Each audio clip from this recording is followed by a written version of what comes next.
I'm Joanna Coles. Oh, no, not again. You have to introduce yourself. Not everybody knows who you are, Michael Wolff. I am Michael Wolff, who has known Joanna Coles, it occurred to me on the way in, for 25 years. 25, and we've had feuds along the way, I think it's fair to say. I've had feuds with everyone, so that doesn't make you exceptional. Okay, oh, that's sad, because I wanted to be exceptional. I do remember, though, we were having a feud. I can't remember what it was about. And I bought the audio book. In those days, it was cassette tapes that I put into the car to listen. It was the book about Rupert Murdoch. Rupert Murdoch, another man, again in the news. Also never out of the news, really. And it was like having you in the car. The Man Who Owns the News was the name of that book. The Man Who Owns the News was the name of the book. And I called you and I said, Michael, I feel as if I've been driving with you for 5 hours. And you literally said to me, the feud is over. Actually, that's not the story. Well, that's my memory of it. The story was that you were mistakenly invited to the book party for The Man Who Owns the News. And I saw you, I thought, why are we fighting? Is that true? Yeah, it's true. I think we actually had two separate feuds. But anyway, I'm disappointed that I was mistakenly invited. I think I've been mistakenly invited to lots of things, so it's fine. Anyway, where are we going?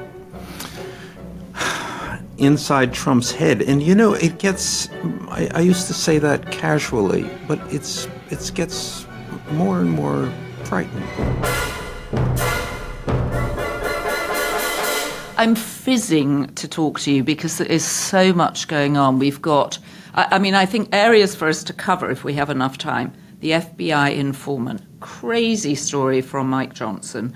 We have the birthday letter that Trump denied he ever wrote, but has now been released by the Oversight Committee.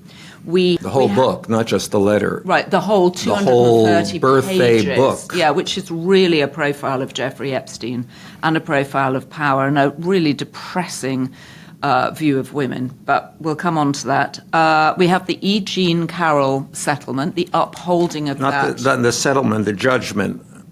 Well, the upholding of Yes, the settlement, yes. the $83 million. No, it's not a settlement, it's a judgment. Oh, settlement all right. So they said that Trump went to court on this, and they ruled absolutely against him, and then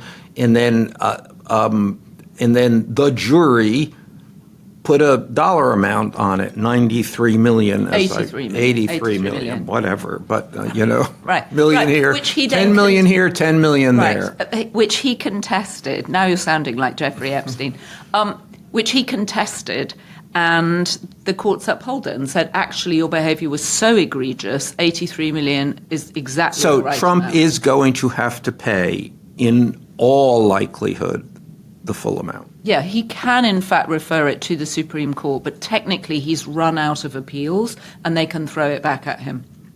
All right, and then we also have an excellent piece in the New York Times magazine about J.P. Morgan's role in enabling Jeffrey Epstein, which once I started reading, I couldn't put it down. It reminded me of those great old Vanity Fair pieces that they never do anymore. You remember the magazine business? Oh, the magazine business. I miss you. And this, of course, was Gone are magazines. Well, yes. This was in the New York Times magazine. Well, yeah, but that's So where do we begin? Such riches for us to pick over, the jackals of information that we are. But if we're going inside Trump's head... Well, let me. I know something about this. I mean, this Mike Johnson thing is completely fascinating because it's preposterous. Well, so let's just remind people of exactly what it was. So Mike Johnson came out and said that the reason that Donald Trump knows Jeffrey Epstein, the root of their relationship is that Donald Trump was an FBI informer trying to bring down Jeffrey Epstein. It's so comical. And also, there's a moment where he goes, everybody knows this, everybody knows it. It's like, what are you talking about? Nobody knows this. Where did this come from? Well, let me just do the background here, because there is, in all Trump lies, whoppers, there's a grain of truth. And the grain of truth is that in 2004, Jeffrey Epstein and Donald Trump had this big fight over a piece of real estate in Palm Beach. Epstein bid $36 million for this house, brought his friend Trump to see the house and advise him on moving the swimming pool. Trump went around his back and bid $41 million for this house. Epstein, convinced that, with an understanding of Trump's finances, believed that he didn't have this money.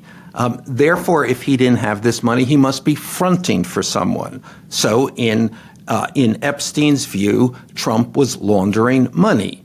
And in fact, within less than 2 years, the $41 million house was bought for $95 million by a man by the name of Dmitry Rybolev, a Russian oligarch. Need I say more? So the house in Palm Beach doubled in value in 2 years? Yes, more than doubled in value. Yes. So this is a kind of a red flag for money laundering. But even before that, Epstein started to accuse his friend, now former friend Trump, of being a money launderer and threatening to expose him. Whereupon Epstein believed it was Trump who, in the face of Epstein's threats, went to the police and made his own threats that Epstein was running, quote, a whorehouse. So, and that began, Epstein believed, his long legal problems. So, anyway, jumping ahead to just the other day, right, when in the background, and hold on, the accusations of Trump money laundering are not new.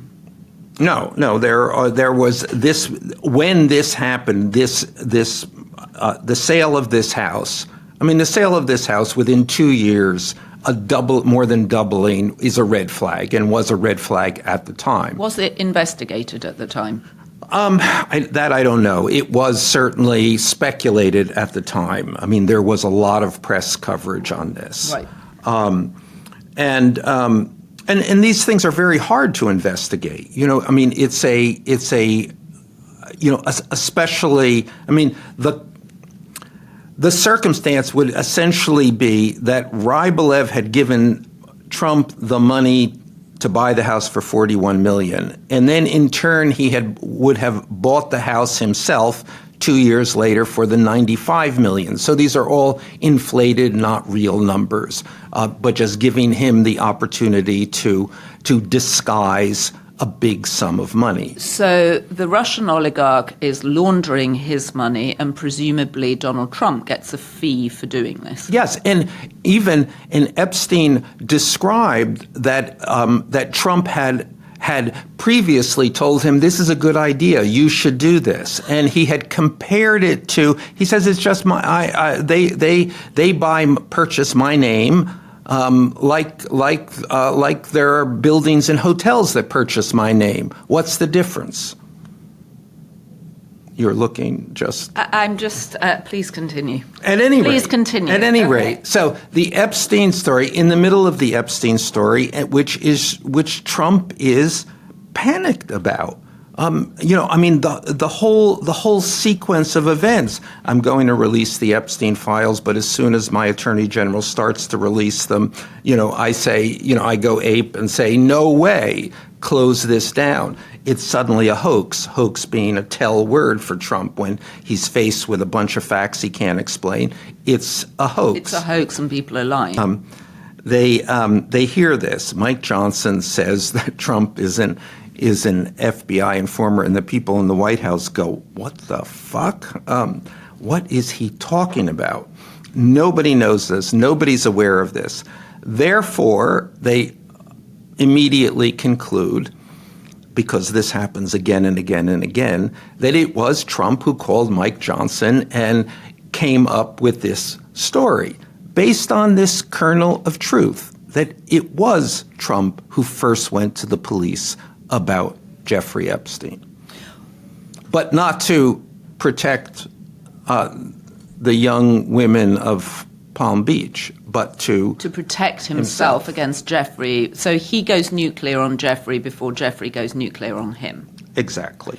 So he calls. So the White House is surmising. I just want to make sure I've got this clear, that Donald Trump calls Mike Johnson and says, tell them I was an FBI informant. Exactly. I was an FBI informant. Exactly. Mike Johnson goes out and says this, whereupon everybody laughs at him and says, what are you talking about? Right. And so he has to retract this because it is completely preposterous. Right. So there, another Epstein chapter. Well, and again, one just looks at the people who are made to look foolish around Donald Trump, either by fawning over him, as we saw at the tech dinner. Although, as one friend said to me, you know, if that's all it takes, if all you have to do is sit around a table and say to him, you are the greatest, actually, it's not very much to pay. I think I was that friend. Oh, did you say that? Yes. No, but I think actually a friend in tech said it too, that if that's all it takes, you know, but maybe it was you. Who knows? I mean... No, but it is interesting because if that's all it takes to get exactly what you want. Right. So the message is that playing Donald Trump is easy. Well, and you saw it with the European leaders, right? When they come in and they sit round and they televise the meeting. And you've got J.D. Vance and you've got Marco Rubio sitting to the side and Pete Hegseth. You know, we can go on to the Department of War or Defence or whatever, or even that doesn't seem worth discussing given everything else that's going on. And then you have the European leaders just going, oh, Mr. President, you're the greatest. Thank you so much for organising this. Then you've got that at the tech dinner. But if that's all it takes, then it's a small price, perhaps. No, I think it's true. It's if you're willing to be publicly humiliated, then you get millions and hundreds of millions of dollars. Yes. Would you be publicly humiliated for hundreds of millions of dollars? I would be publicly humiliated for much less. Yes. For much less. But it's such, I mean, because there is such an interesting debate. If you have all that money, if you're Tim Cook, if you're, you know, whoever was sitting around the table, Sergey Brin. Completely. I mean, it's just, you know, I mean, at the center of this story, Epstein, Trump is greed. And yes, these people are just greedy for more. Right. And I think the thing that people don't understand is just because you have a lot of money doesn't mean you don't want more. In fact, it almost might signal you do want more. Yeah, it does. And you need more. And you have to sustain this thing that you've built. Right. All right. How do we went off on a tangent. All right. So we dealt with Mike Johnson and the feeling that the White House had that Donald Trump told Mike Johnson, go out and say I'm an FBI informant. Mike Johnson then realizing how ridiculous, rolls it back. And my wife now says that I interrupt you. So, Victoria, thank you. Thank you. But again, to the important point to make here is that this is just another form of Donald Trump's denial about Jeffrey Epstein, something that he cannot deny because it is true and because more and more details of the truth come out. I mean, and the interesting thing is, of all of the things that you could get Donald Trump on, this is the one that so far is sticking and sticking and sticking. Right, and I don't want to use the word noose, but I'm going to. It feels like the noose around him on the Epstein story is tightening. I mean, so the question is, should we go to now? Because, and I think we have to, because the runway is clear to the birthday greeting. The birthday greeting. Because it is, you know, because here again, Donald Trump. So the background to this is the Wall Street Journal was leaked. So in 2003, Jeffrey Epstein turned 50 years old.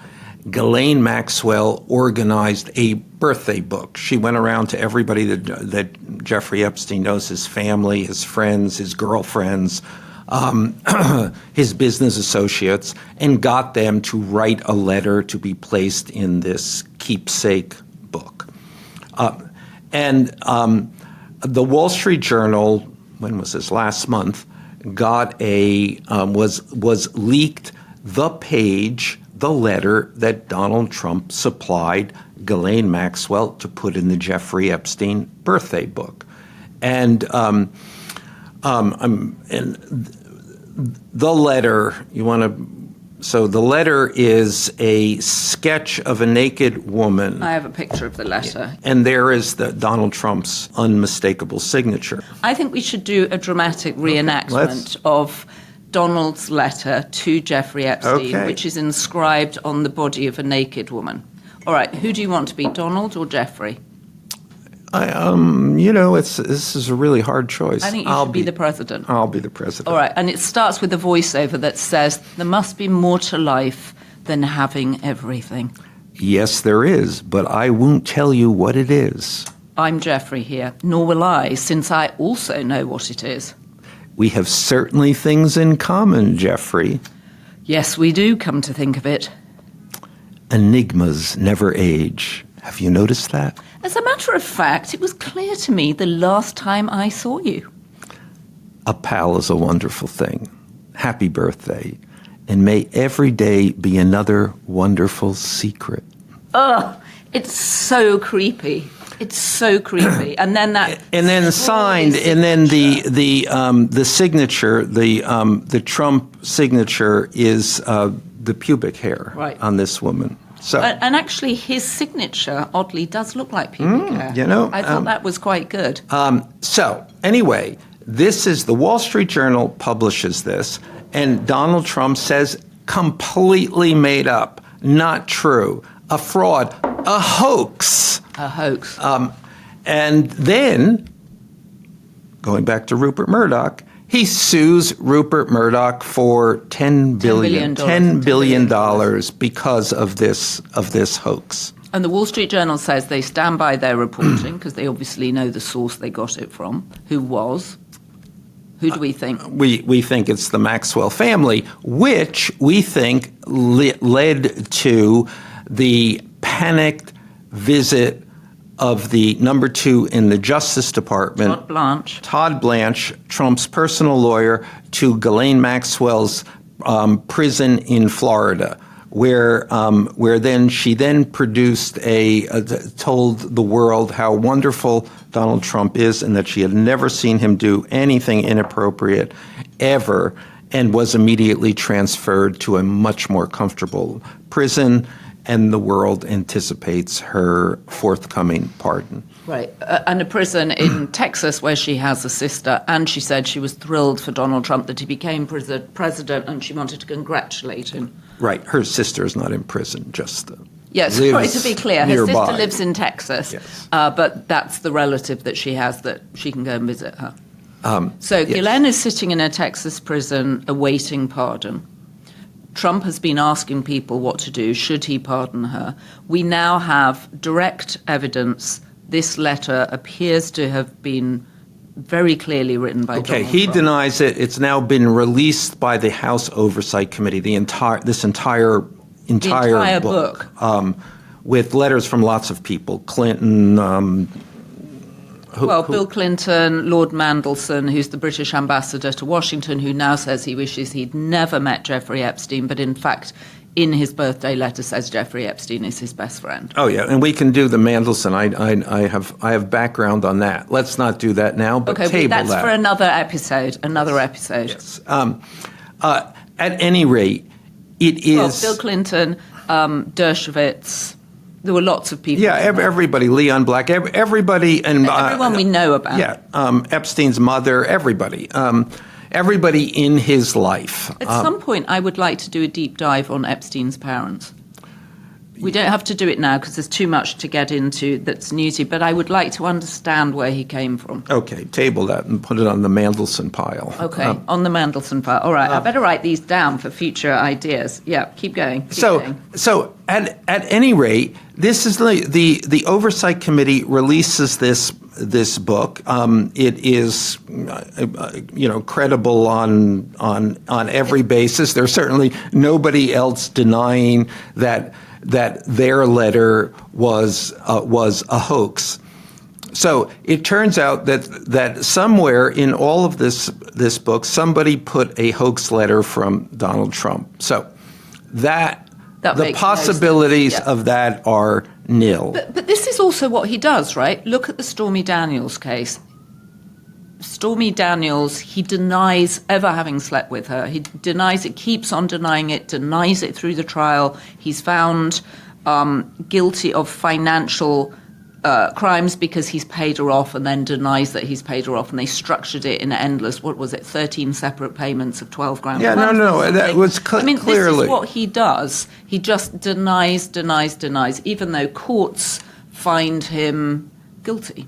Yes, but back to the main point, which is that he can't deny this. This letter is from Donald Trump to Jeffrey Epstein. It is clearly true in all regards, and it clearly puts Donald Trump at the center of Jeffrey Epstein's life and Jeffrey Epstein's activity and Jeffrey Epstein's behavior and Jeffrey Epstein's ethos. And in fact, in this book, there is a joke about there's a check.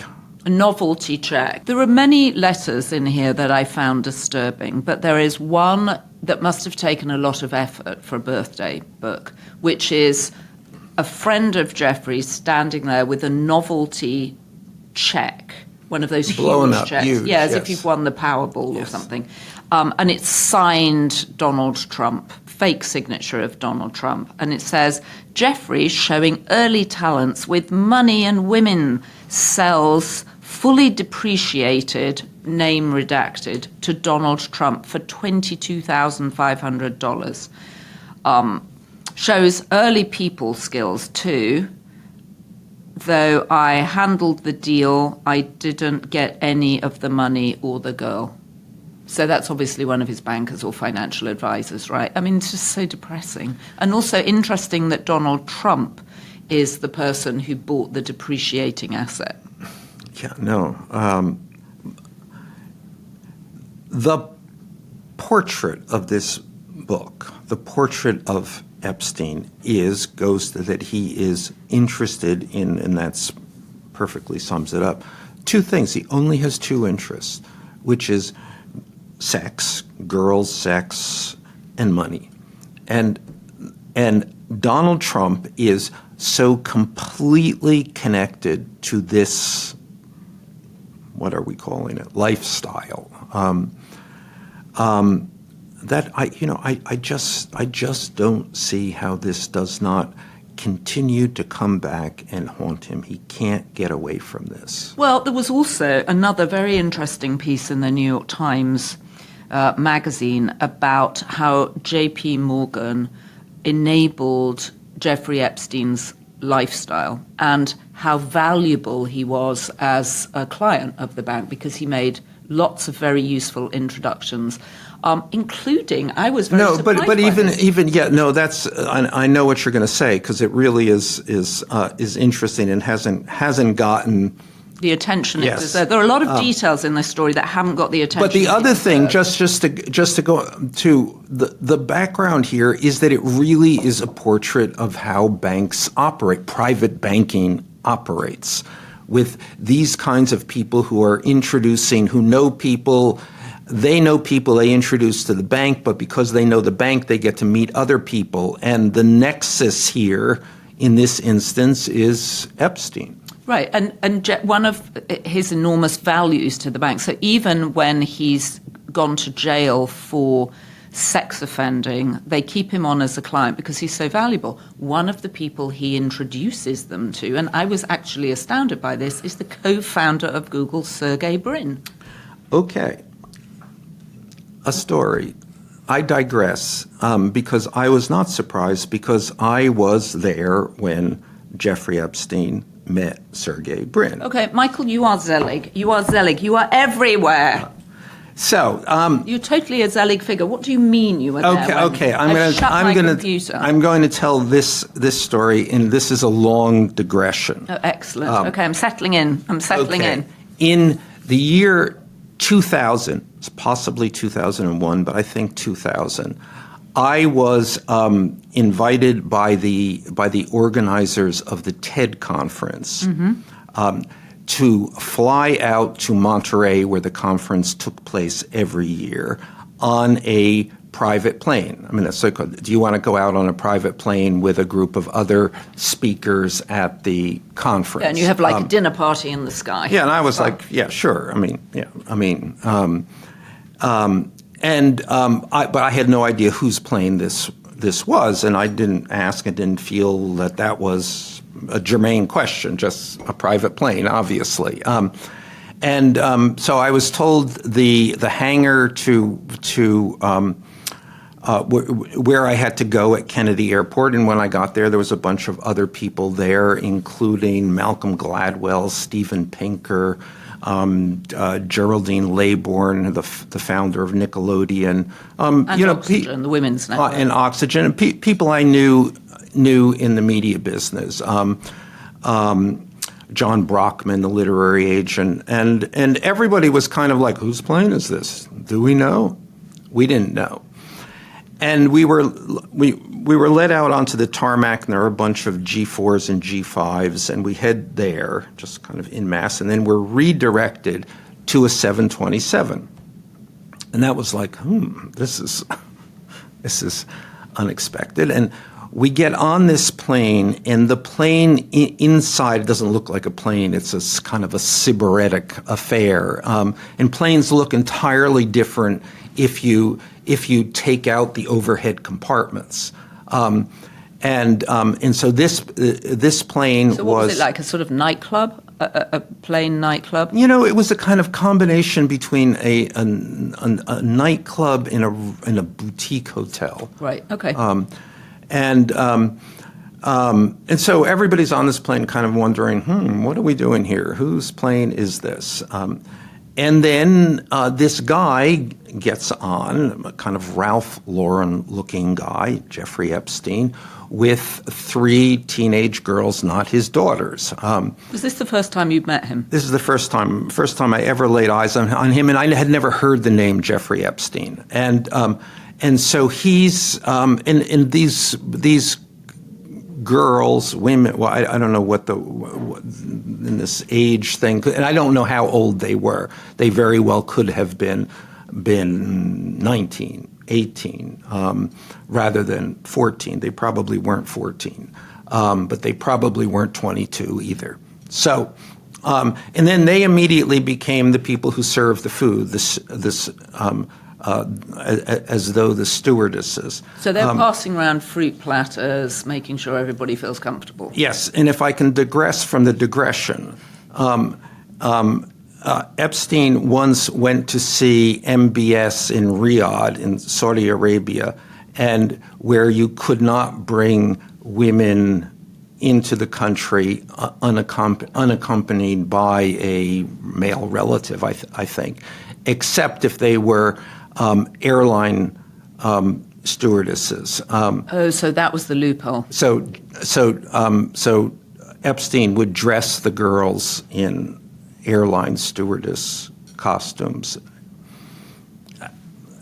Digression. It's so devious. Back to this. So anyway, we're on this airplane, and Epstein is incredibly gracious and takes an interest in everybody.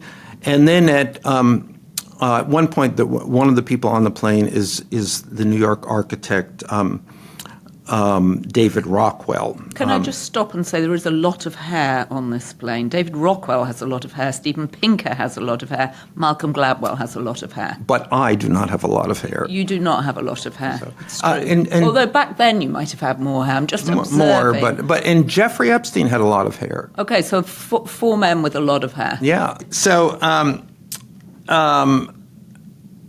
any rate, I'm talking to David Rockwell, and Epstein comes and says, I love your work, your this hotel, that hotel, which Rockwell has done. He said, would you mind looking at my plans for this island I'm building? And Rockwell, he's on the guy's plane. You can't say no. Yeah, so he says, so Rockwell looks at this kind of stuff, and I'm standing there. So Rockwell says, well, what are all these little rooms? And Epstein says, deadpan, that's where the girls stay. And I remember Rockwell that shows nothing. I mean, because what are you going to do? What are you going to say? Used to eccentric clients, and well, even I'm standing there and I'm thinking, how do you respond to this? I don't even know this guy. And then Rockwell goes on, changing the subject, and says, well, what about this large area here? And Epstein says, that's where the girls comb each other's hair. Oh, God. So creepy. So creepy. Later in this flight, also let me just point out that there's no sound on this airplane.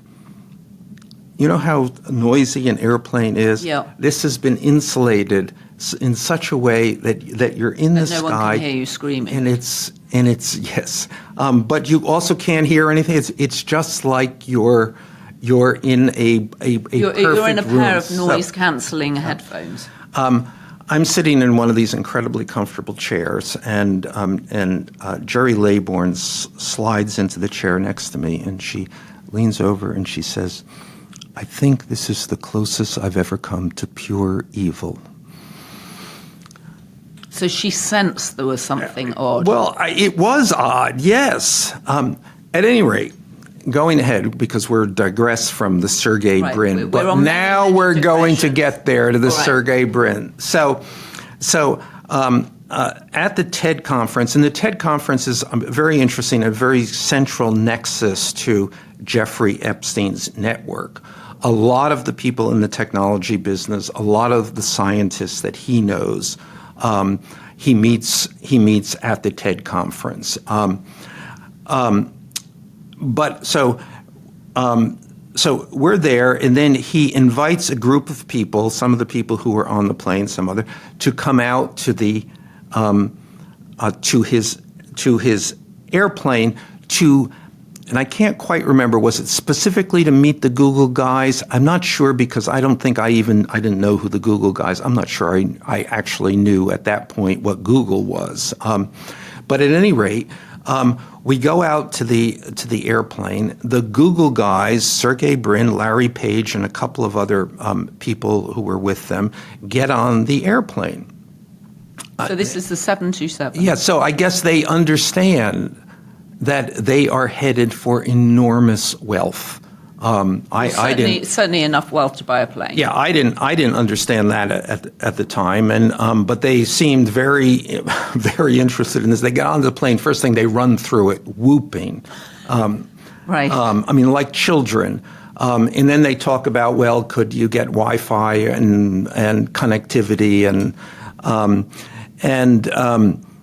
and then they sit down. And I'm sitting there, not really more witness than participant. And Epstein is having a discussion with them, and he says, "Where did you come up with the name Google?" And they say, and I swear this is without exaggeration. They say, "Oh, because we thought maybe we'd do a line of underwear," and I think it was underwear, but specifically a line of bras, and the two O's would be the cups of the bra, and now this is 25 years ago. We've known each other for 25 years, so. And I remember it as vividly as if this were yesterday. It's just so strange. The whole thing is so strange.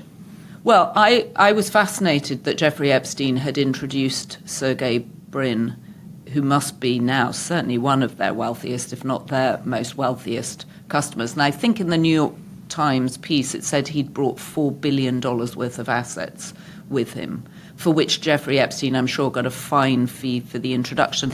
So one of the things I thought was most extraordinary about the piece was the detail it went into the number of cash transactions that Epstein was making to take money out to pay the girls. And this is interesting because it's a classic red flag for sex trafficking. Okay, we don't know, by the way, that this is money to pay the girls. We just know that this is cash coming out. which is the red flag. Well, they have all sorts of indications it was going to go. Some, yes, some, but this is a lot of money, so we don't know. There may be other. Well, there was one. It was 4,700 suspicious transactions, totaling 1.1 billion. Okay. If that is the number, then we are talking about something much beyond just paying girls for massages, even paying settlements. I mean, even 3 a day. Even supposing he was spending $1,000, you still wouldn't get to 1.1 billion over 10 years. No, you wouldn't get there in 100 years. Right. I'm agreeing with you. Yes. I'm agreeing with you. Yes. Yeah. So what else was he doing with the cash? Right. We have no idea. Well, there was also an interesting detail that he put a lot of money into Ghislaine Maxwell's accounts, something that Todd Blanche raised with her. Yes, I think that was $7 million. $7 million. For a green helicopter. Yes, but $7 million still from billions is so far off. Totally agree with you. But I think, remember Todd Blanche said to her, because she'd given him the figure of around $250,000 that Epstein was paying her, and then the next day he came back, clearly prompted by his staff, and said, what about the $30 million? And she said, I think he gave me $20 million for a helicopter. In this piece, he says that Epstein gave us $7 million for a green helicopter, very specifically a green one, a Sikorsky. Anyway, it's a fascinating piece, and it gives you insight into how valuable he was to the bank, how the legal officer and the compliance officer both raised their hands and said there are red flags here for sex trafficking, and he remained a customer. Well, I think if you remove Jeffrey Epstein's name from this, I mean, Jeffrey Epstein, in the description of his behavior, you think this is a completely unique and obviously reprehensive criminal. But if you remove his name, I think you get a very clear description of how banks operate at this level, not just with Jeffrey Epstein, but with hundreds of Jeffrey Epsteins. Now, whether they are all taking out cash, or whether do they all have sexual fetishes? Probably not. But what they do all have is they are all using the bank to leverage relationships, and using the relationships to leverage banks, and it's just to me, it's like one of those who knew things. This is the way this works. Well, the MAGA people are right in saying that there is a cabal of that there is something we don't see going on, and people are getting rich off of it, and people are accruing power because of it, and these are the people with influence, and we don't know how this happens. Well, this is a description, almost a roadmap of how it happens. Now, the problem with the MAGA people is that they see this as a organized cabal of people who get together and discuss what they're going to do and how they're going to do it, and how they're going to make the world into what they want it to be. And it is not. It's a disorganized cabal of people. Well, and the other thing that it shows you is how companies work, that people raise their hand, they point something out, and other people say, well, we're not going to look at that right now. And they're like, well, I've done my job. I've told you this is a sign of sex trafficking. And then somehow it doesn't seem to get far enough up the company that any action is taken, until eventually it becomes, as you have always said, a PR problem. Well, in this instance, most of the time it doesn't. I mean, that's the kind of thing with scandals. And the kind of fascinating thing, it's not the scandals that we know about. Right. It's how many scandals that we don't know about. The scandals that we do know about are relatively speaking, flukes. Right. So there's a lot of this stuff going on that we never find out about. But with Jeffrey Epstein, we do find out about it. And we can get in. We should get into this at some other point, because it's also interesting that Jeffrey Epstein's fatal flaw was that he resisted flying under the radar.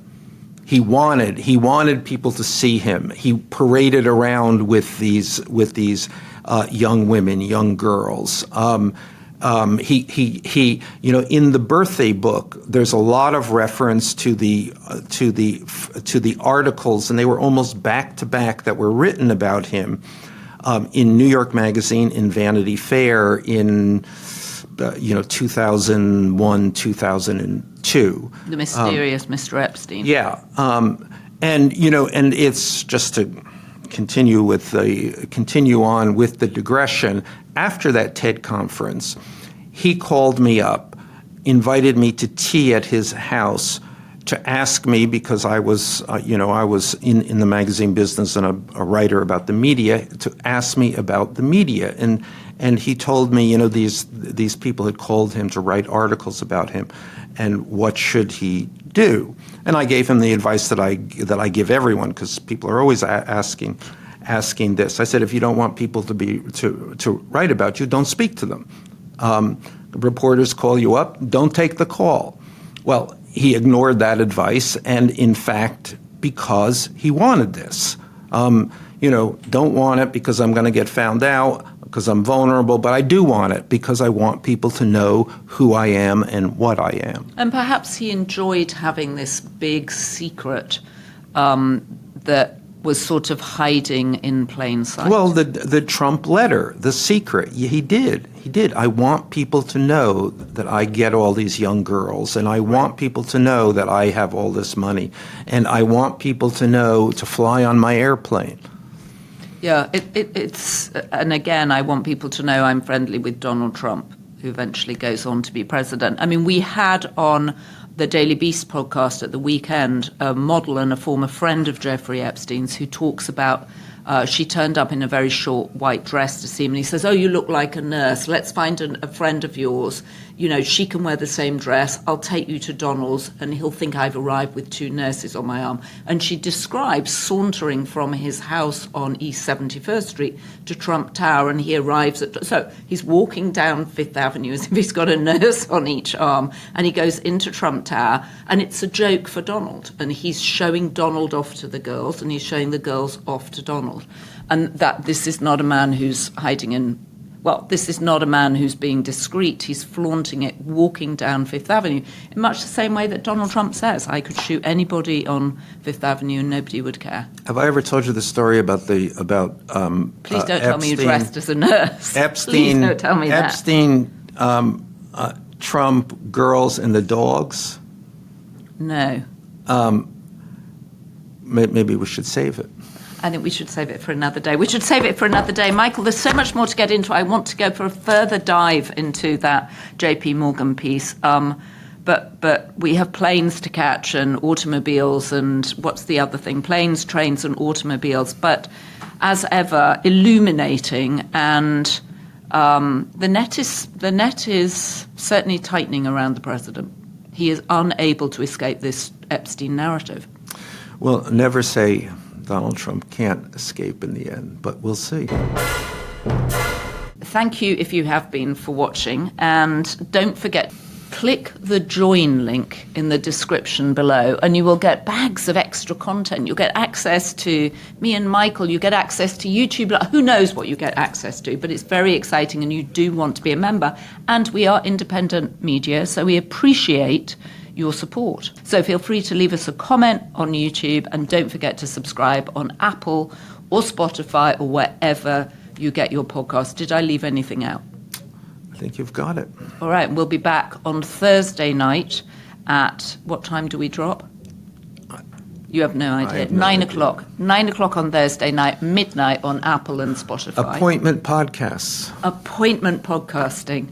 And thank you to our production team. Oh, don't forget, as our First Lady would have us be, even though the robots are coming for us, or the robots, as she says it, don't forget to be beast. And thank you to our production team, Devon Rogerino, Anna von Ursen, and our editor, Jessie Millwood.